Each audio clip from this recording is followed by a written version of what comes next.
Okay, let's unpack this. Imagine a clear morning, an aircraft on the runway, cleared for takeoff, and then just seconds after lifting off, a sudden catastrophic event. Today, we're diving into a very recent and critical incident that has already, garnered significant international attention. Our sources for this deep dive are crucial excerpts from the preliminary report by the Aircraft Accident Investigation Bureau of India. We're focusing specifically on the accident involving Air India's Boeing 787-8 aircraft, registration VT-ANB, which occurred at Ahmedabad on June 12, 2025. Yeah, and what's pivotal here really is that this report, as the EAB clearly states, it's based on preliminary facts and evidence. Its sole objective, in accordance with international aviation standards, is the prevention of future accidents and incidents. It's not about apportioning blame. So for our deep dive, our mission is to sort of extract the most important nuggets of knowledge from this incredibly detailed, complex document. We're here to help you understand the initial findings and the rigorous, often painstaking process behind an accident investigation and why these early insights really matter. Absolutely. And this isn't just about, technical specifications or dry data points. It's about understanding the precise, heartbreaking sequence of events that led to a devastating outcome and the absolutely critical first steps in finding answers. We'll be looking at everything from the exact flight path to the scattered wreckage and the vital secrets held within the black boxes themselves. So with that critical context set, let's zoom in on the raw data, maybe starting with the timeline of events on that tragic day. This incident occurred on June 12, 2025 at 08:09 UTC, which translates to 13:39 Indian Standard Time. The aircraft was an Air India Boeing 787-8 registration VT-ANB, operating flight AI171. Scheduled from Ahmedabad's Sardar Vallabhbhai Patel International Airport to London Gatwick, the accident happened with shocking speed immediately after takeoff during the initial climb phase. And the human toll, as you can imagine, was just absolutely devastating. Tragically, all 12 crew members, that's 2 flight crew and 10 cabin crew, along with all 229 passengers, lost their lives. But the tragedy extended beyond the aircraft. 19 persons on the ground were also killed, and 67 others seriously injured, along with 1 passenger who survived with serious injuries. The aircraft impacted the BJ Medical College Hostel, an unexpected site located just 0.9 nautical miles, so less than a mile from the departure end of runway 23. The aircraft was, of course, destroyed, and 5 buildings at the site suffered major structural and fire damage. We see that close proximity. Wow. Yeah, it really drives home the destructive force. An event of this magnitude naturally triggers an immediate response. The Aircraft Accident Investigation Bureau of India, the AAIB, was notified instantly on June 12, 2025 by both the Airport Authority of India and Air India. A dedicated team of 5 AAIB officers, along with 3 officers from DGCA's Air Safety Directorate, were on site the very same day to begin the meticulous process of evidence collection. What does that speed of deployment tell you about the urgency and standard procedures? Well, that rapid deployment really underscores the international standard for accident investigations. It's not just about speed, but about preserving perishable evidence and initiating the chain of custody. And stepping back, this incident immediately engaged the global aviation community. In accordance with ICAO Annex 13, that's the International Standard for Accident Investigation, notification was sent to the National Transportation Safety Board, the NTSB, of the USA. That's because Boeing, the aircraft's manufacturer, is based there. Notifications also went to the AAIB UK, GPIAF Portugal, and TSB Canada, as citizens from these countries were among the fatalities. And they all sent representatives to assist. A dedicated investigation team was quickly appointed, led by Mr. Sanjay Kumar Singh as investigator in charge, supported by Mr. Jasbir Singh Larga as chief investigator. They also brought in a vast range of subject matter experts, experienced pilots, engineers, aviation medicine specialists, aviation psychologists, flight recorder specialists. It's truly a collaborative global effort to ensure every angle is covered. Okay, so beyond the immediate scene, the investigators immediately turned their attention to the aircraft itself. What did its history and maintenance records reveal about VT-ANB? Okay, well, the aircraft was a Boeing 7878, serial number 36279, manufactured back in 2013, owned and operated by Air India. It had accumulated just over 41,868 total aircraft hours, quite a bit of flying time. Its engines were GFX-1B models, which had extensive operational hours and cycles, and importantly, the left engine was relatively new to this airframe, installed just weeks before the accident on May 1st, 2025, and the right engine on March 26, 2025. While routine, any recent significant maintenance like an engine swap becomes a point of focus in an investigation, simply to ensure procedures were followed perfectly. Right, you check everything. And what about its overall maintenance status at the time of the accident? Were there any red flags? From a compliance standpoint, no. At the time of the accident, there were 4 Category C minimum equipment list, or MEL, items active. These were for things like the flight deck door visual surveillance, the airport map function, core network, FT printer. Minor stuff, relatively speaking. And 1 Category A MEL related to nitrogen generation performance.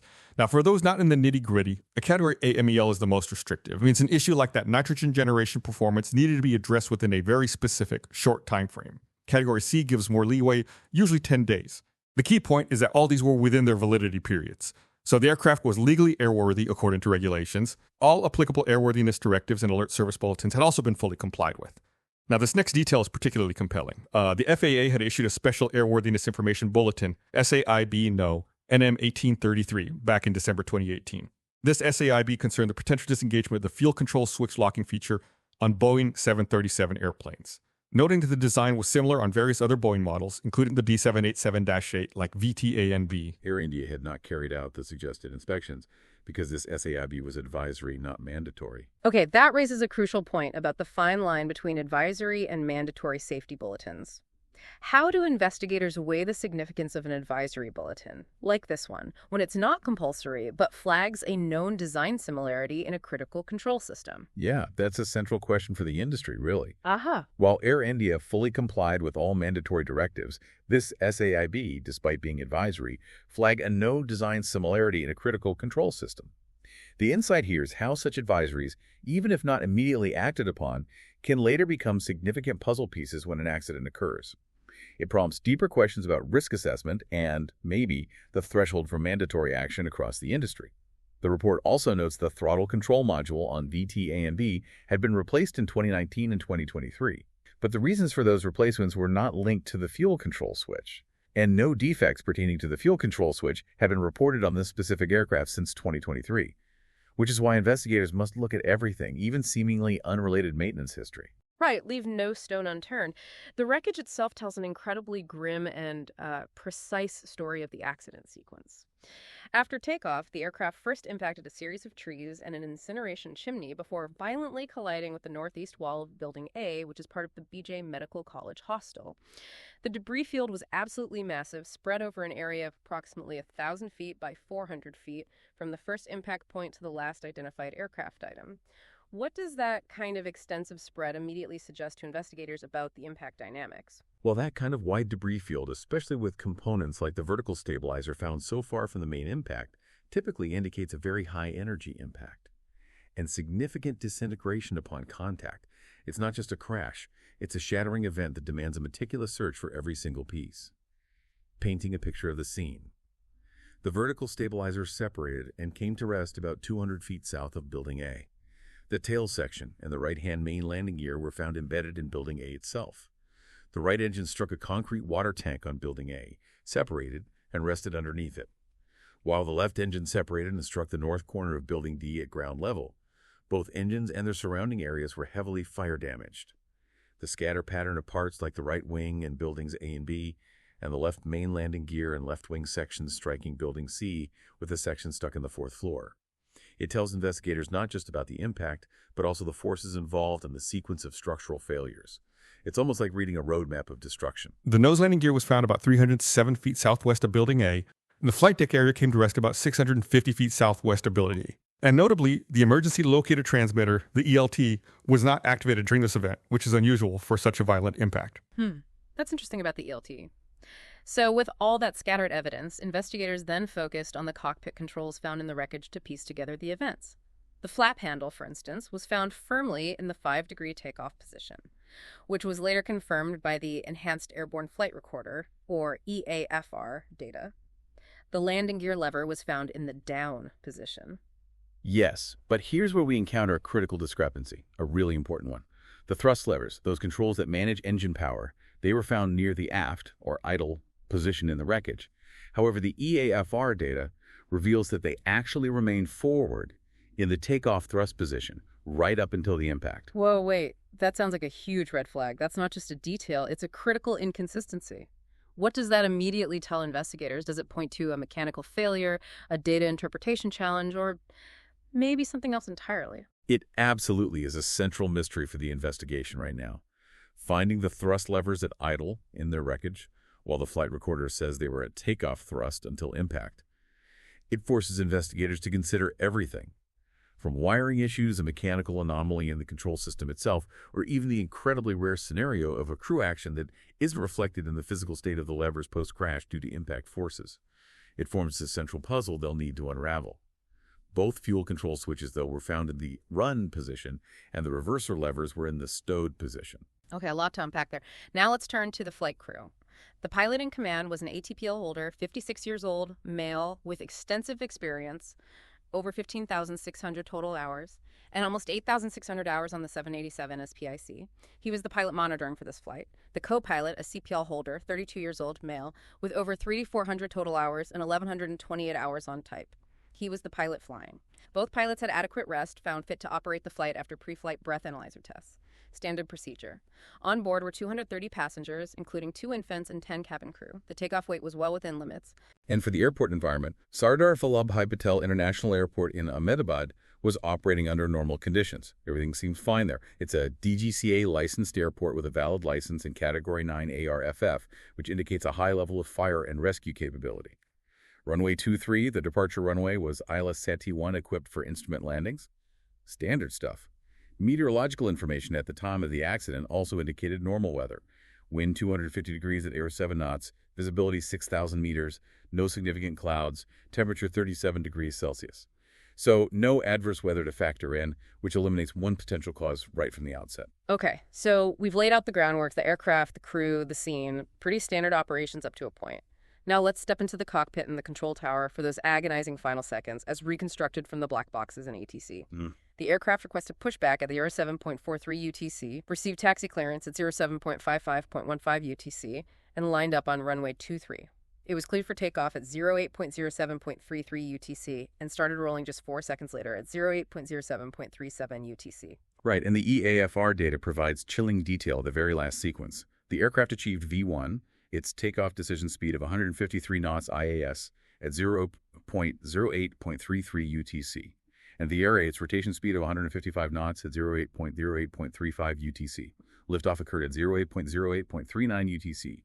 The aircraft then reached a maximum recorded airspeed of 180 knots IAS at 08.08.42 UTC. And this is the truly shocking event.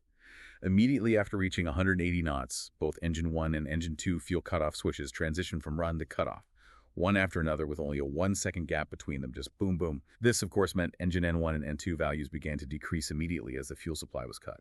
Wow. And that cockpit recording snippet you mentioned earlier, why did he cut off? He did not do so. That's just chilling. As investigators, when you hear something like that, what's the immediate reaction? Does it suggest a mechanical failure or something else entirely?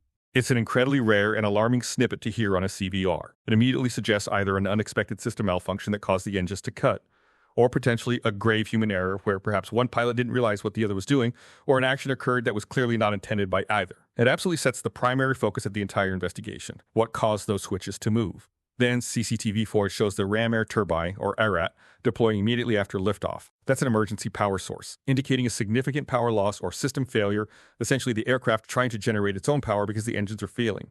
At 08.08.52 UTC, Engine 1 fuel cutoff switch transitioned back from cutoff to run. The APU auto start logic initiated. 4 seconds later, at 08.08.56 UTC, Engine 2 fuel cutoff switch also transitioned back to run. Both engines showed signs of relight attempts. Engine 1 showed some progress towards recovery, but Engine 2 struggled to arrest its core speed deceleration. It wasn't coming back properly. Then, at 08.09.05 UTC, one of the pilots transmitted "Mayday, Mayday, Mayday." Air traffic control inquired but received no response, observing the aircraft crash outside the airport boundary. The EAFR recording stopped just seconds later at 08.09.11 UTC. Unbelievable sequence. Critical to any aviation accident investigation are the flight recorders, often called black boxes, though they're actually orange. This aircraft was equipped with 2 enhanced airborne flight recorders, EAFRs, which record both digital flight data and cockpit voice information. One was in the tail section, the other in the forward section. And the forward EFR had an independent power supply, right, for continued recording and a power loss. Exactly, the RIPS, Recorder Independent Power Supply. And the retrieval of these recorders was an incredibly challenging but ultimately successful effort. The aft EAFR was found on building A, heavily damaged, and unfortunately could not be downloaded conventionally. Just too much damage. However, the forward EAFR was found near building F, It was burnt but still partially attached, and its data was successfully retrieved. The NTSB's assistance was crucial here. They provided a golden chassis, essentially a perfectly functioning identical flight recorder unit. This allowed the damaged forward EAFR's internal memory module to be carefully removed and installed into the working unit. It's almost like plugging a damaged hard drive into a new computer, and it was the only way to retrieve that vital raw data given the extent of the burn damage. This breakthrough enabled the AAIB to successfully download the raw data from the forward EAFR on June 24, 2025. The downloaded data contained approximately 49 hours of flight data, including the accident flight and 2 hours of audio, all absolutely crucial for the ongoing analysis. Okay, so with all this initial information, where do things stand now with the ongoing investigation? What's the path forward from here? Well, the wreckage site activities, including things like drone photography, are now complete. The wreckage has been moved to a secure area near the airport for more detailed examination. Both engines and other components of interest have been retrieved, quarantined, and are awaiting further very detailed examination, likely involving the manufacturers. Fuel samples from the bowsers and tanks used to refuel the aircraft were tested and found satisfactory. Standard procedure. Rule that out. The limited aircraft fuel samples recovered from the wreckage still need specialized testing, and of course detailed analysis of the forward EAFR data is ongoing. That's where a lot of the critical insights will likely come from. Statements from witnesses and that one surviving passenger have been obtained, and post-mortem reports are also being analyzed for any contributing factors. And if we connect this to the bigger picture, it's vital to remember this is still a preliminary report. It's the initial factual findings. At this stage of the investigation, there are no recommended actions to Boeing 787-8 and or GE OS-1B engine operators and manufacturers. This means no immediate airworthiness concerns have been identified for these specific aircraft or engines that would necessitate, immediate fleet-wide action. The investigation is continuing, with additional evidence and information being sought and reviewed. This is a deliberate, methodical process, not a race to judgment. Right. So what does this all mean for you, the listener? This deep dive into the preliminary report of Air India flight AI171 really illustrates the sheer complexity and precision required in understanding aviation accidents. From the precise second-by-second account from the EAFR and ATC communications to the scattered wreckage and the vital black box data, every detail becomes a critical piece of the puzzle. It truly is like putting together a multi-dimensional jigsaw. Yeah, and what stands out here, for me, is how these reports meticulously piece together events, even down to a pilot's incredulous question captured on the cockpit voice recorder, which truly brings that critical moment to life in a very human way. This tragic event reminds us of the critical role of systematic investigation, not just to understand what went wrong, but crucially, to ensure that lessons are learned and safety continually improves globally. Every accident, no matter how rare, offers a chance for the entire industry to enhance its safety protocols. Indeed. The incident prompts us to consider the layers upon layers of safety and technology that underpin modern air travel, and how a single sudden malfunction or unexpected event can potentially unravel them so quickly. It also brings into focus that delicate balance between advisory guidance, like that SAIB, and mandatory directives in aviation safety. So a final thought for you to consider. What stands out to you from this preliminary account? How might a simple advisory bulletin, even if not mandatory at the time, take on new and profound significance when you see such a detailed unfolding of events like this? Something to think about.